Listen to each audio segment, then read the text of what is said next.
Hola a todos, les habla Hugo Martínez y pues esto hace parte de la asignatura Gestión de la Innovación en la maestría en Gerencia de Negocios, el MBA de la Escuela de Estudios Industriales y Empresariales. Debido a lo que hablamos en la clase, pues vamos a dar las generalidades acerca de algunas formas de propiedad intelectual que hicieron falta. Y vamos a empezar claramente con los diseños industriales. Ya habíamos visto el anterior, en términos generales, que era la patente. Los diseños industriales también están relacionados, están encasillados dentro de la propiedad industrial. Recordemos que hay tres grandes ejes en formas de propiedad intelectual: la propiedad industrial, los derechos de autor y otras formas de propiedad. En propiedad industrial están los signos distintivos, las nuevas creaciones y los secretos industriales. Los diseños industriales se encuentran dentro de las nuevas creaciones y acompañan a las patentes y a los circuitos integrados. Entonces, ¿qué es un diseño industrial?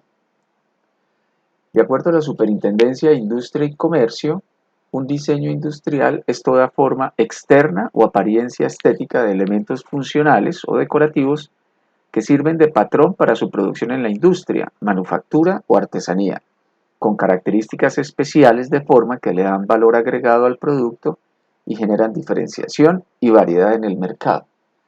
Es decir, que además de lo que habíamos hablado anteriormente, además de los elementos técnicos funcionales que pueden ser protegidos a través de las patentes, los elementos de la apariencia o de la forma externa de los asuntos estéticos de esos elementos funcionales también pueden ser protegidos a través del diseño industrial.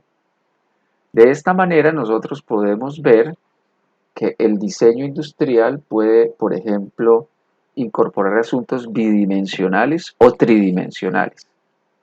Desde el punto de vista bidimensional, entonces pueden ser las figuras o la forma arreglada en la que está el elemento o el artefacto.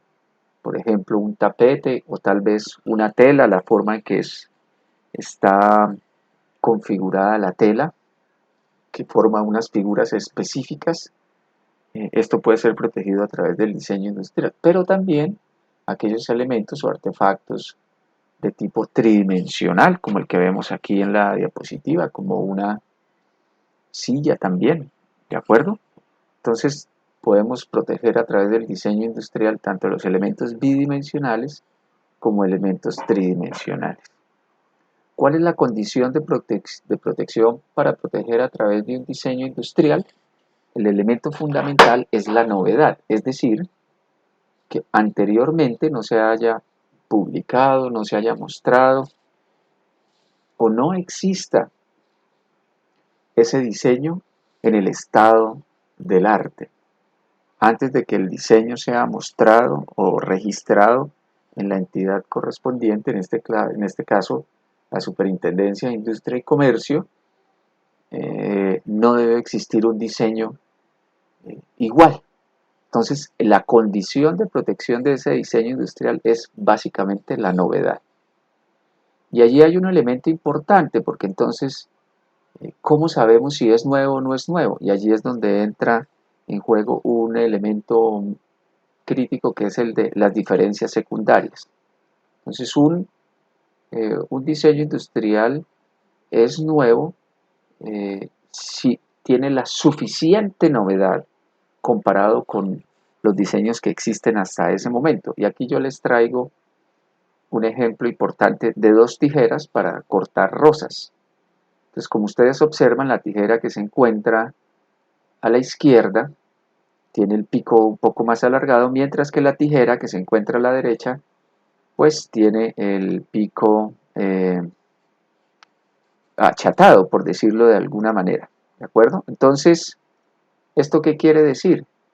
Esa diferencia que hay de los picos no es suficiente en términos de novedad para que pueda ser protegido a través de un diseño industrial. Esto es considerado una diferencia secundaria, o sea, en realidad las dos tijeras casi que son lo mismo. ¿Listo? Mucho de la toma de decisiones para establecer si es una diferencia secundaria, o sea, como en este caso mostramos que es algo de achatamiento del pico de esta tijera, claramente lo hará el examinador. ¿Listo? O sea, recuerden que siempre hay un elemento de subjetividad en los aspectos de protección, porque siempre hay una persona involucrada en hacer los exámenes, tanto de patentes, de las diferentes formas de propiedad industrial. Entonces, la novedad, cuando hablamos de novedad, no es simplemente un cambio eh, que sea poco relevante, sino que la novedad debe mostrar algo realmente diferenciador. En el caso de que existan diferencias secundarias solamente, entonces no se podría proteger por diseño industrial. ¿De acuerdo? Entonces eso es importante. Por otro lado, también están los esquemas de trazados de circuitos integrados, que los nombro por si algunas de sus organizaciones tal vez trabajan con algunos elementos de este tipo. Yo he tenido la experiencia de alguna empresa que trabaja algunos elementos de este tipo, entonces creo que es importante también conocerlos de manera general.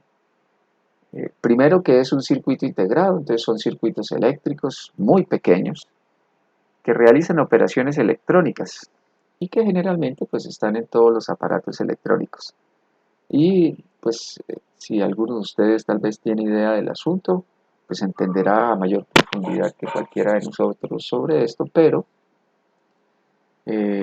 si alguno no es el área que le corresponde de experticia, pues entiendan que simplemente son elementos compuestos por transistores, resistencia, condensadores y otra clase de elementos que se incorporan dentro de una base que se llama sustrato. Y eso hace que pues exista una serie de mecanismos eléctricos que funcionan en esta clase de elementos. ¿Listo? Generalmente los circuitos integrados tienen una disposición tridimensional, eh, donde hay interconexión entre cada uno de los elementos, y esta disposición tridimensional también está destinada a ser fabricada. O sea, una vez uno obtiene ese diseño tridimensional del circuito integrado, puede fabricarlo, puede mandarlo a ser fabricado. Bueno, hasta ahí quiero que entiendan que estos esquemas de circuitos integrados son también protegidos por la propiedad industrial a nivel nacional e internacional. Muy bien. A continuación hablaremos entonces del secreto empresarial, que es otra forma de protección eh, industrial. ¿Qué es el secreto empresarial? Y aquí pues doy una definición, aunque como su nombre lo indica es bastante, digamos, lógico entender de qué se trata. Pero simplemente pues hablaremos para darle una definición formal, que es el conjunto de conocimientos e información que no es accesible al público en general y que resultan fundamentalmente para la fabricación, comercialización de productos, prestación de servicios y otros elementos que le puedan dar a la organización que guarda ese secreto una ventaja competitiva en el mercado y así, pues al tomar medidas puede evitar que se divulgue, porque si es el elemento que le da la ventaja competitiva, pues la empresa trata de guardarlo con el mayor celo. Según la decisión 486 de la Comunidad Andina, en su artículo 260, se considera el secreto empresarial como cualquier información no divulgada. O sea, si ya se divulgó, pues ya no es secreto, ¿no? Que una persona natural o jurídica legítimamente posea y que pueda usarse en alguna actividad productiva, industrial o comercial y que sea susceptible de transmitirse a un tercero. Uno podría hacer comercialización de ese conocimiento y en el contrato, por ejemplo, de licenciamiento de venta de la tecnología, uno puede hacer que el licenciante firme un acuerdo de confidencialidad diciendo que guarde también el secreto. Eso podría hacerse también. En ese mismo artículo de la decisión 486 de la Comunidad Andina, en el artículo 260, establece que esa información que se guarda como secreta es secreta en el sentido que como conjunto, configuración y reunión precisa de sus componentes no sea generalmente conocida ni fácilmente accesible por quienes se encuentran en los círculos que normalmente manejan la información respectiva. Segundo, que tenga un valor comercial por ser secreta, y esto es muy importante. Y tercero, que haya sido objeto de medidas razonables tomadas por su legítimo poseedor para mantenerla secreta. Es decir, que usted, si en un proceso, digamos que usted tiene un secreto industrial o un secreto empresarial, y por algún motivo alguien viola la información, por ejemplo, un empleado que se fue a trabajar a otra empresa, ¿de acuerdo? De eso usted no tiene control total. Un empleado que sabía algunos elementos importantes sobre el secreto industrial y fue a otra empresa y tal vez divulgó cierta información, algo importante que hay que demostrar, digamos, para hacer en ese escenario hipotético, usted deberá demostrar que esa información tiene estos tres elementos importantes, ¿no? Que es secreta, que tenga un valor comercial y que usted haya realizado asuntos o haya tomado medidas para conservarlo secreto. Esos tres elementos definen el secreto empresarial. Entonces, si usted muestra que tiene, por ejemplo, protocolos de seguridad de la información, que usted tiene niveles para el manejo de la información en su organización, etcétera, y otras cosas, y muestra que tiene valor comercial esa información, pero además que demuestra que es considerada como secreta, es decir, que no es fácilmente accesible, usted podría ya formar un alegato, digamos, con un buen sustento. Eso es importante tenerlo en cuenta porque muchos pensamos que el secreto empresarial es simplemente no decir o quedarse callado acerca de cierta información. No, hay que tomar medidas y esa toma de medidas que usted hace tiene que ser demostrable, ¿de acuerdo? También tiene usted que demostrar que eso tiene un valor comercial. O sea, esos tres elementos son importantes.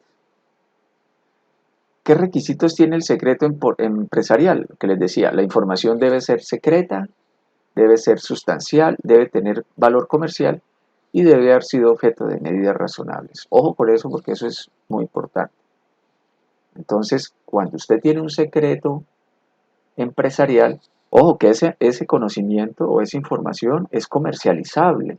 Eso no quiere decir que por ser secreto empresarial usted no lo puede comercializar, porque usted lo puede comercializar como un know-how y la persona a la cual o el cliente al cual usted le comercializa esa información también le puede hacer firmar en un contrato que tiene que ser tratado como secreto empresarial y que él se hace cargo de las consecuencias legales, penales, es decir, fiscalmente y penalmente, en caso de que la información sea divulgada por algún elemento alrededor de su círculo. Y alrededor de eso, en otras palabras, también existe una serie de elementos del derecho en términos de propiedad intelectual eh, bastante complejos, ¿no? Pero es importante que nosotros entendamos por lo menos los elementos básicos así, cuando hablamos sobre el secreto empresarial. Un secreto empresarial muy conocido por todos, ¿no? El de Coca-Cola, que tiene su fórmula allí en Atlanta,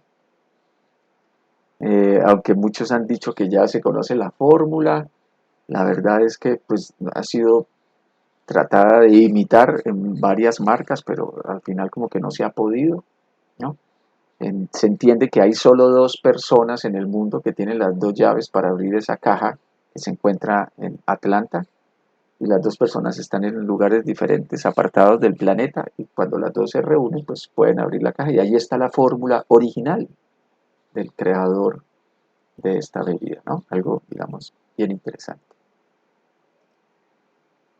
Bueno, por otro lado, eh, nosotros podríamos realizar búsquedas, ya que hablamos de propiedad industrial, podríamos realizar búsquedas sobre patentes, por ejemplo, esto es un ejemplo que les traigo, en diferentes bases de datos que se encuentran a nuestra disposición y que en realidad son gratuitas. Aquí les traigo algunas Una es eh,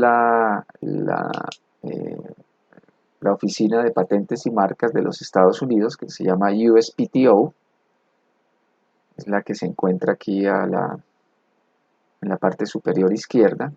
Otra es la base de patentes de la Oficina de Patentes Europea, o EPO. Otra es de la OMPI, o WIPO en inglés, por la Organización Mundial de la Propiedad Intelectual. Y otra informal es el de Google Patents, que Google tiene una base de datos exclusivamente para patentes. Usted busca, inclusive para ir a cualquiera de estas, usted busca en Google USPTO o EPO o OMPI o Google Patents y allí se le va a abrir la página. ¿Listo? Y pues allí hay cursos y hay guías sobre cómo manejar y hacer búsquedas en esas bases de datos específicas. Una de las más completas y de las que personalmente yo prefiero son las de la EPO, las de la Oficina de Patentes Europea, porque además de guardar las de Europa, pues guarda también patentes de muchas partes del mundo, y creo que la interfaz es mucho más amigable que el de otras bases de datos. Y allí como les decía, hay guías simples de cómo buscar. Y la verdad es que es como si estuviera usted buscando en un buscador como Google. O sea, coloca las palabras clave que usted considera y allí le va a aparecer una lista de todas las patentes que existen alrededor de eso. ¿De acuerdo? Entonces, pues yo les tenía dos ejercicios. Uno era realizar la búsqueda en las bases de datos de este artefacto. ¿Usted qué piensa que es? ¿Cómo lo buscaría? Y pues hay un tip, y es que utilice frases en inglés o las palabras en inglés. ¿Listo? Yo les envío la solución con Cristian. Una vez les envíe este video, les envío la solución de este ejercicio. ¿Qué piensa usted que es eso? Pero trate de hacerlo sin ver la solución. Y por otro lado, también les tenía este ejercicio. Realizar la búsqueda de este artefacto o esta tecnología. ¿Listo? Entonces, también para que lo tengan en cuenta, ¿cómo buscarían en esas bases de datos? Es un ejercicio más para tratar de entender y de mecanizar un poco cómo funcionan las bases de datos. Cómo funcionan las bases de datos. ¿De acuerdo? También les entrego la solución o el enlace de este ejercicio con Cristian para que lo puedan tener. Muy bien. Bueno, muy bien. Y ahora vamos a ver los asuntos relacionados con los derechos de autor, que es otro elemento importante, sobre todo, pues porque hay organizaciones que están relacionadas con elementos culturales, artísticos, pero también, y creo yo, mucho de lo que se viene, sobre todo en estos tiempos de cuarta revolución industrial, está relacionado con software. Y mucho del software o de los códigos realizados para ordenadores o para computadoras son protegidos por derechos de autor. Aquí en Colombia se protegen por derechos de autor. En muchos países se protege por derechos de autor. Hay otros en los que el software se protege con patentes, pero digamos son en algunos países como Estados Unidos.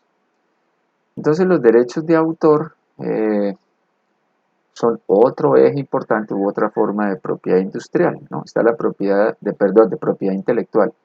Está la propiedad industrial y están los derechos de autor. ¿Qué es el derecho de autor? Según el Departamento Nacional de Derechos de Autor, el derecho de autor es la protección que la ley brinda a los derechos morales y patrimoniales de los autores sobre sus obras literarias o artísticas. Entonces aquí es importante definir qué es una obra. ¿Qué es una obra? Y según Piaola Caselli, que es una de las personas, digamos, expertas en estos temas de derechos de autor, una obra es la producción intelectual amparada, toda aquella que sea el producto de un trabajo de creación, que tenga cierta originalidad, y recuerden esa palabra de originalidad, que se distinga de otras por su contenido de hechos, de ideas o de sentimientos, mediante la palabra, la música o el arte figurativo y que constituya un producto concreto apto para ser publicado o reproducido. Entonces, ¿qué puede ser objeto de protección de derechos de autor? Porque generalmente la idea que se tiene es que los derechos de autor tienen que ver solamente con libros, ¿no? Eso es más o menos la idea, el imaginario primero que tenemos. Pues no, los derechos de autor incluyen obras literarias, sí, pero también artísticas, conferencias, alocuciones, composiciones musicales, obras dramáticas, o sea, lo relacionado con teatro, inclusive coreografías de baile, bueno, cinematografía, arquitectura, ilustraciones, antologías o compilaciones y claramente pues software o programas de ordenador. Miren que es bastante amplio el asunto de derechos de autor. Algo importante que hay que tener alrededor de los asuntos relacionados con los derechos de autor es que aquí se protege es la forma y no la idea como tal. ¿Listo? Es la forma, el tinte que le da el autor. Por eso, uno de los elementos más importantes para que usted pueda proteger algo por derechos de autor es la originalidad, ya no la novedad. Es posible que el elemento no sea nuevo, pero si es original, es protegible por derechos de autor. Es como, para que me entiendan en música, es posible que usted tome una canción que ya hizo alguien, pero usted la interpreta de otra manera. Una música interpretada de otra forma, con un tinte suyo. Eso le da elementos de originalidad, pero la obra no es nueva porque ya la había hecho alguien anteriormente. ¿Listo? Entonces los arreglos musicales, nuevas formas de pintar la Mona Lisa. Yo he visto artistas, conozco a alguno de ellos, que cogió la Mona Lisa y es la misma Mona Lisa que conocemos de Leonardo da Vinci, pero él le dio unos asuntos de colores y vende su obra de esa manera y los derechos de autor son de él.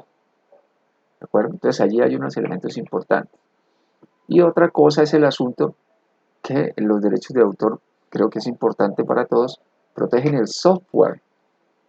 Pues si usted tiene una empresa productora de software, pues eso es protegido por derechos de autor. Y recuerde que los derechos de autor son concedidos inmediatamente usted escribe la obra. Lo que pasa es que uno lo registra en el Departamento Nacional de Derechos de Autor para tener cómo alegar que usted lo hizo primero que alguien más. Pero el software es un asunto protegido por derechos de autor. Complejo, ¿no? Complejo. Porque el que diga, por ejemplo, el software tiene muchos elementos. El que diga, por ejemplo, que el software es open, no quiere decir que usted lo pueda comercializar o usar esas librerías para un software suyo que después pueda ser comercializado. Sobre eso ya hay una profundidad enorme. Bueno, muy bien, pero lo importante es que entendamos el contexto general, que creo que es los elementos críticos que debemos entender acá, ¿no? Porque en todo este proceso de gestión de la innovación, pues usted necesitará en algún momento, si así está establecido en su estrategia de innovación, generar la protección de los diferentes proyectos o los mejor productos, procesos, servicios, etcétera, que lleguen al mercado como un elemento fundamental y diferenciador que le dé a usted cierta ventaja estratégica, cierta ventaja competitiva respecto a la competencia en el mercado. ¿De acuerdo? Los derechos de autor son bien interesantes y esto casi nadie lo tiene en cuenta, pero por ejemplo, copiar derechos de autor, el famoso plagio, en lo que sea, por ejemplo, así sea el DVD que compramos en la esquina de la película de cine, o un libro que compramos también en la esquina copiado, o un control C, control V en un documento que nosotros tengamos o hayamos hecho sin haber citado al autor, o haber copiado una librería de software sin tener los permisos para poder utilizarla y comercializar el producto resultante, tiene penalidades importantes. Por ejemplo, si usted viola los derechos morales eh, de una obra que ha sido protegida con derechos de autor, usted puede tener de 2 a 5 años de cárcel y de 20 a 200 salarios mínimos legales vigentes. y en términos de derechos patrimoniales puede tener 2 a 5 años de cárcel y de 20 a 1000 salarios mínimos legales vigentes. Y han habido casos en Colombia interesantes, ¿no? Casos interesantes que han aparecido allí en el periódico. Muy bien, estos son los elementos con los que quería finalizar los asuntos relacionados con propiedad intelectual. Sobre propiedad intelectual, para decirles qué tan amplio puede ser el asunto. También he dado algunas clases de propiedad intelectual durante 3 fines de semana completos. Hay asignaturas completas sobre propiedad intelectual. O sea, hay unos elementos de profundidad allí importantes, nomás hablando desde el punto de vista del negocio, porque ya si hablamos del derecho de la propiedad intelectual, que eso no está dentro de mi área, pues habrán abogados y personas especialistas ya en todos los asuntos legales, etcétera, relacionados con la propiedad intelectual, que es otro elemento importante y crítico. Entonces allí, cuando hablamos de propiedad intelectual, hay creo yo, y esta es una percepción mía, hay dos elementos fuertes. Uno, el conocimiento desde el punto de vista del negocio de la propiedad intelectual, el desarrollo de estrategias, etcétera, pero también la parte legal. Entonces hay como dos áreas, ¿no? El derecho y por otro lado todos los asuntos del negocio, ¿no? El negocio y el derecho. Y tal vez yo a veces añado uno tercero que es el de la ingeniería, porque desde el punto de vista ingenieril también hay algunos elementos allí importantes. Entonces es algo crítico y en los procesos de gestión de la innovación, pues muchas organizaciones protegen sus creaciones para tener ventajas. Usted protege alguna tecnología con una patente, eso le da derecho, y si la patente se la otorgan, eso le da a usted un tiempo de 20 años para excluir a otros que utilicen su tecnología. ¿De acuerdo? Si usted protege una obra por derechos de autor, eh, el tiempo en que esa obra es protegida es toda su vida, o sea, toda la vida del autor, y 50 años más. Y 50 años más. En algunos países es menos años, en otros es más. Es por eso que cuando muere un cantante famoso o algo así, hay tantas disputas, ¿no? Porque después de muerto todavía hay 50 años más de explotación de la obra. Desaparecen muchas personas alegando ser el hijo, muchas personas, hay un asunto, además del sentimiento y la emoción, digamos, también hay unos asuntos económicos bien importantes.